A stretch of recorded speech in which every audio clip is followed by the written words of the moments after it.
Hello students, स्वागत आप सभी का आपके अपने YouTube channel IT foundation classes में। तो गाइस, इलेक्ट्रिशियन थ्योरी का एक और सॉलिड पेपर में लेकर आया हूँ आप सभी के लिए।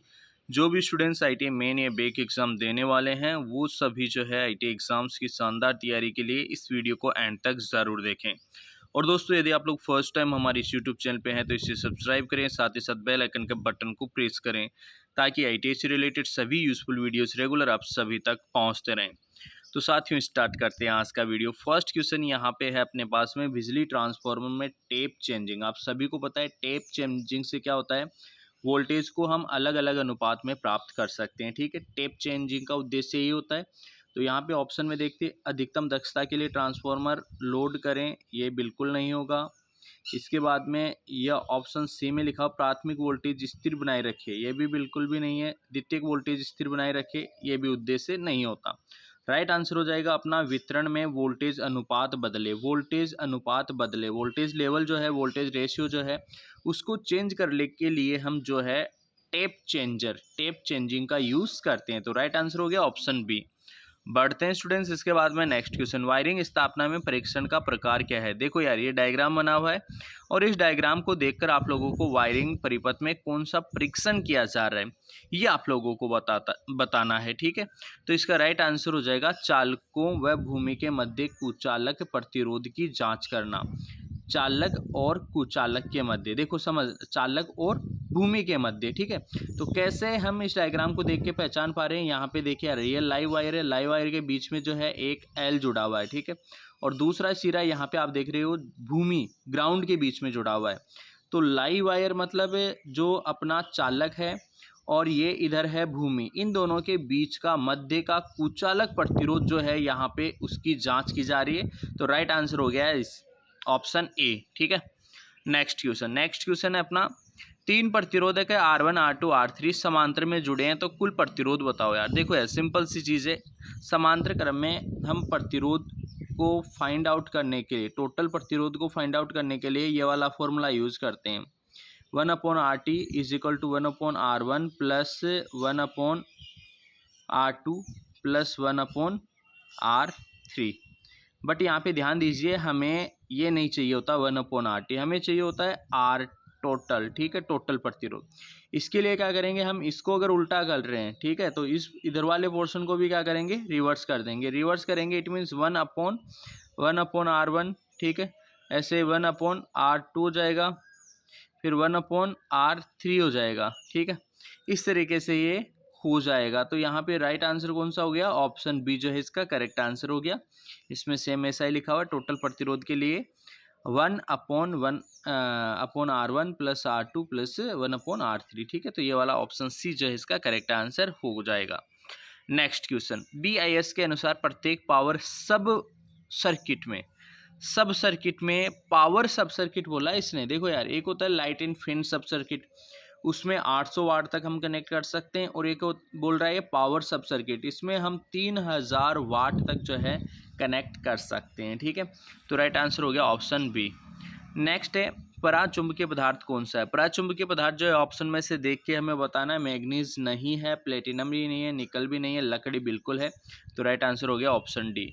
नेक्स्ट क्वेश्चन है इसके बाद में, which type of motor is used in the wet grinder. Wet grinder में कौन सी मोटर का यूज़ करते हैं दोस्तों, वेट ग्राइंडर में हम यूज़ करते हैं capacitor start induction run motor का। ठीक है, capacitor start induction run motor का यूज़ जो है हम करते हैं वेट ग्राइंडर में, गीली चक्की में जो है हम इस मोटर का यूज़ करते हैं। याद रखना, इसे एप्लीकेशन है, इसको अच्छे से याद रख लीजिएगा। ऑप्शन डी इसका राइट आंसर होगा। नेक्स्ट क्वेश्चन है, BIS का फुल फॉर्म क्या है। ब्यूरो ऑफ इंडियन स्टैंडर्ड, ये तो आप सभी को पता होगा, bureau of Indian standard BIS का फुल फॉर्म है। नेक्स्ट क्वेश्चन है इसके बाद में, माइक्रोमीटर का पाठ्यांक क्या है। ये डायग्राम बना हुआ है, ठीक है, इसमें माइक्रोमीटर का पाठ्यांक पूछा है। तो 4 तो आपको दिखाई दे रहा है, ठीक है, 4 पॉइंट, फिर उसके बाद में 5। ठीक है, तो राइट आंसर हो गया ऑप्शन ए। ठीक है, ऑप्शन ए जो है इसका राइट आंसर हो जाएगा 4.55। ठीक है, देखो यार 4 तो यहाँ पे दिख रहा है, 5 है, यहाँ ये बता रहा है कि यार ये बीच में है बिल्कुल। ठीक है, बीच में, इट मीन्स 4.55 हो जाएगा। राइट आंसर हो गया ऑप्शन ए। इसके बाद में नेक्स्ट क्वेश्चन है, 3 फेज सिस्टम में यदि फेज वोल्टेज 240 है तो लाइन वोल्टेज कितना होगा। 3 फेज में फेज वोल्टेज 240 है तो लाइन वोल्टेज कितना होगा। लाइन वोल्टेज होता है √3 गुणा फेज वोल्टेज, ठीक है, ये होता है। अगर आप √3 का मतलब है 1.732, इसको गुणा करोगे 240 से तो लगभग आपको 415 वोल्टेज मिलेगा, ठीक है। लगभग पॉइंट में वैल्यू आएगी बट लगभग जो है 415 के आसपास ही वो मान आएगा। तो राइट आंसर हो गया इसका ऑप्शन डी। नेक्स्ट क्वेश्चन है, आवर्ती मीटर का प्रकार। ये आवर्ती मीटर कौन सा है, ठीक है यार, ये तो आपको पता ही है। ये मैकेनिकल अनुनाद प्रकार का जो है, यांत्रिक अनुनाद प्रकार का ये फ्रिक्वेंसी मीटर, आवर्ती मीटर जो आवर्ती को मापता है, ठीक है। राइट आंसर हो गया ऑप्शन बी। बढ़ते हैं नेक्स्ट क्वेश्चन की ओर। ज्यावक्रिय एसी के लिए फॉर्म फैक्टर, देखो एक होता है पीक फैक्टर, एक होता है फॉर्म फैक्टर। फॉर्म फैक्टर का मान होता है 1.11, ठीक है, और पीक फैक्टर जो है उसका मान होता है √2 के बराबर 1.414, ठीक है। ये होता है पीक फैक्टर और ये होता है फॉर्म फैक्टर। तो राइट आंसर हो गया ऑप्शन ए।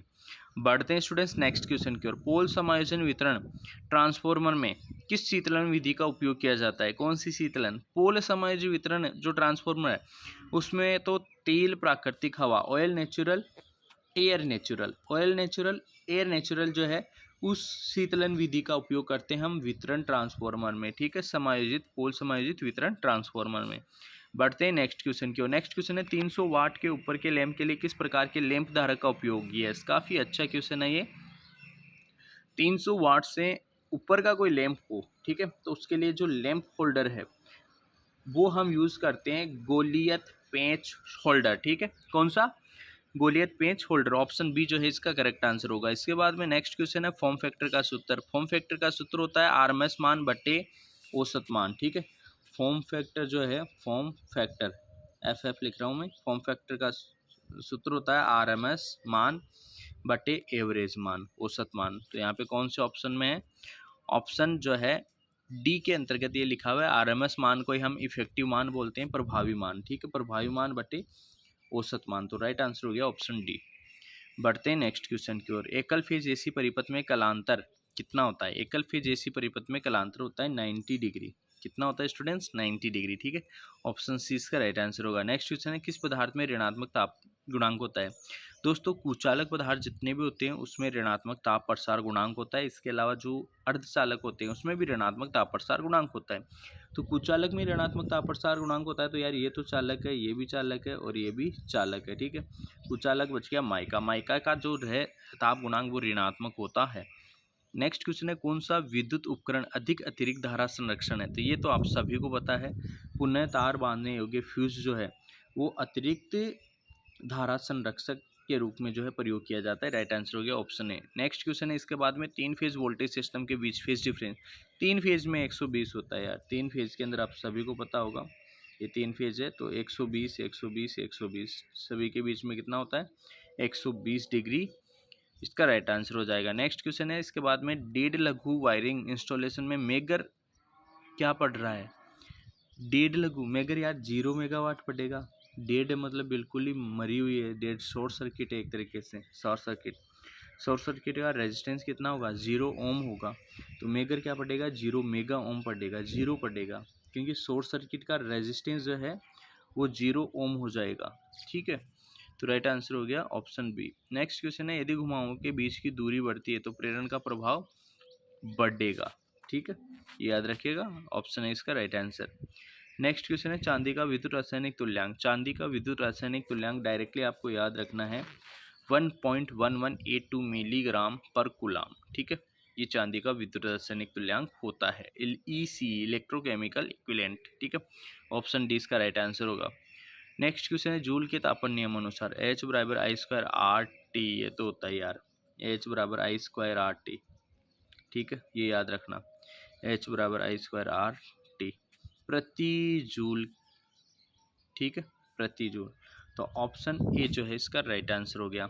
नेक्स्ट क्वेश्चन है, अनुचुंबकीय पदार्थ कौन सा है। अनुचुंबकीय तो यार एयर है, ठीक है, कांच भी नहीं है, जल भी नहीं है, इस्पात भी नहीं है। अनुचुंबकीय का उदाहरण आप लोगों को याद रखना है, काफ़ी बार क्वेश्चन पूछा गया है। अनुचुंबकीय पदार्थ जो है एयर होता है, ठीक है। नेक्स्ट क्वेश्चन है फूड मिक्सर में रोटरी स्विच का कार्य क्या है। फूड मिक्सर में रोटरी स्विच तो स्पीड कंट्रोल करता है, तो स्पीड सिलेक्शन जो है इसका राइट आंसर हो जाएगा।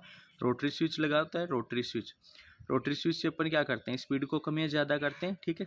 स्पीड को कम ज़्यादा मतलब गति चयन, राइट आंसर हो गया ऑप्शन बी। नेक्स्ट क्वेश्चन, परिपथ का कुल निर्गत वोल्टेज क्या है। यहाँ पे परिपथ बना हुआ है, इसका कुल निर्गत वोल्टेज कितना होगा, ठीक है, ये क्वेश्चन हमसे पूछा गया है।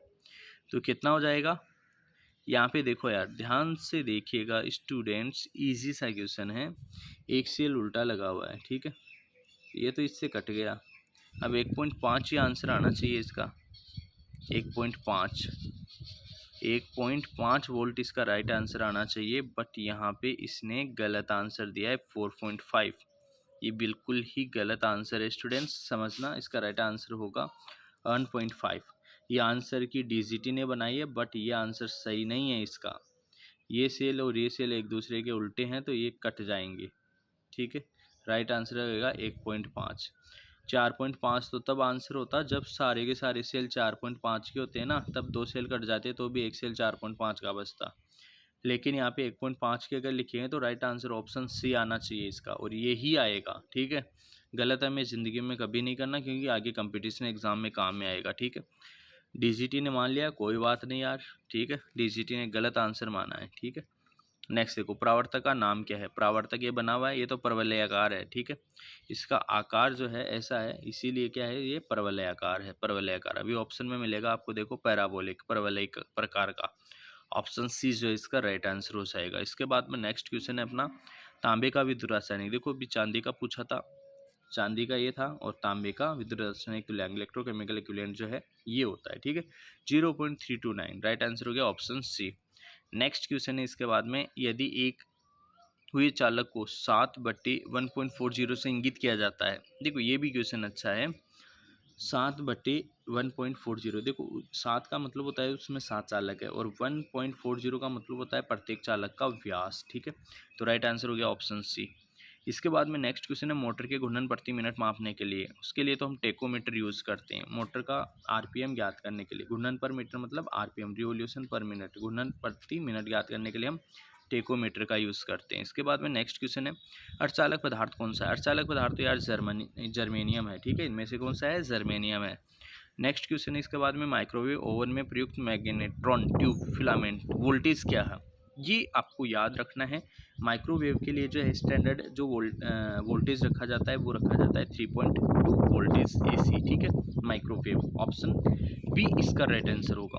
नेक्स्ट क्वेश्चन है इसके बाद में, व्हीटस्टोन ब्रिज में गैल्वेनोमीटर के मध्य में किस स्थिति में कोई करंट प्रवाहित नहीं होता।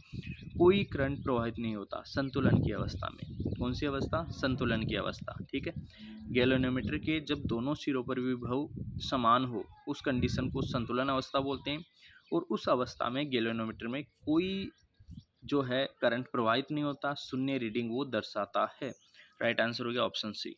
बढ़ते हैं नेक्स्ट क्वेश्चन की ओर। लैंप का नाम क्या है, ये जो लैंप बना हुआ है ना, इसका नाम क्या है। इसका नाम है MA mercury argon type high pressure mercury vapour lamp, ठीक है, ये याद रखना है आपको। ऑप्शन बी जो है इसका राइट आंसर हो जाएगा। नेक्स्ट क्वेश्चन है, शुष्क सेल में धनात्मक इलेक्ट्रोड के रूप में क्या प्रयोग होता है। शुष्क सेल में धनात्मक पॉजिटिव इलेक्ट्रॉन के रूप में, पॉजिटिव इलेक्ट्रोड जो होता है, पॉजिटिव इलेक्ट्रोड धनात्मक, वो होता है कार्बन। अगर यहीं पे ऋणात्मक इलेक्ट्रोड पूछता तो ऋणात्मक होता जिंक जस्ता, ठीक है। अभी पूछा धनात्मक, तो राइट आंसर हो गया ऑप्शन सी। नेक्स्ट क्वेश्चन है स्टूडेंट्स, MCCB का फुल फॉर्म क्या है। MCCB का फुल फॉर्म होता है मोल्डेड की सर्किट ब्रेकर, मोल्डेड की सर्किट ब्रेकर। और MCB का फुल फॉर्म होता है miniature circuit breaker, MCB miniature circuit breaker. और MCCB का अगर आपसे पूछे तो इसका फुल फॉर्म हो जाएगा moulded case circuit breaker. Next question है इसके बाद में, XLPE cable cross link polyethylene, ये तो यार आपको पता ही होगा, क्रॉस, एक्स का मतलब यहाँ पे क्रॉस है, ठीक है, cross linked poly ethylene, right answer हो गया ऑप्शन ए। इसके बाद में नेक्स्ट क्वेश्चन है, सोल्डरिंग विधि का नाम क्या है। ये जो सोल्डरिंग विधि है, तो यार देखो गन की तरह पकड़ रखा है, तो सोल्डरिंग गन मेथड हो गया, soldering gun method, option D जो है इसका राइट आंसर हुआ, ठीक है। इसके बाद में नेक्स्ट क्वेश्चन और इलेक्ट्रिशियन थ्योरी का जो है आपके लास्ट क्वेश्चन जो है वो है, मध्यवर्ती स्विच के साथ कितने टू वे स्विच एक लैंप को 3 अलग अलग स्थानों से नियंत्रित करने के लिए। मध्यवर्ती स्विच, इंटरमीडिएट स्विच जो है, यहाँ पे 2 स्विच जो है वो हम यूज़ करते हैं। कितने? 2 वे स्विच। एक लैंप को, अपने जीने की वायरिंग होती है ना, उसमें 2 स्विच जो है, 2 स्विच हम यूज़ करते हैं और लैंप जो है वो एक ही होता है और 2 स्विच होते हैं। दोनों स्विच से हम कंट्रोल कर सकते हैं। राइट आंसर हो गया ऑप्शन ए। इस तरीके से फर्स्ट ईयर इलेक्ट्रिशियन थ्योरी के जो है मैंने आप लोगों को 38 क्वेश्चंस बताए हैं। इसके बाद में देखिए आपका जो वर्कशॉप कैलकुलेशन साइंस वाला पोर्शन है, ड्राइंग वाला पोर्शन है, वो मैं अलग से वीडियोस में लेकर आऊँगा। तो आज के इस वीडियो में इतना ही, मिलेंगे आपसे नेक्स्ट वीडियो में। तब तक के लिए आप सभी को बहुत बहुत धन्यवाद।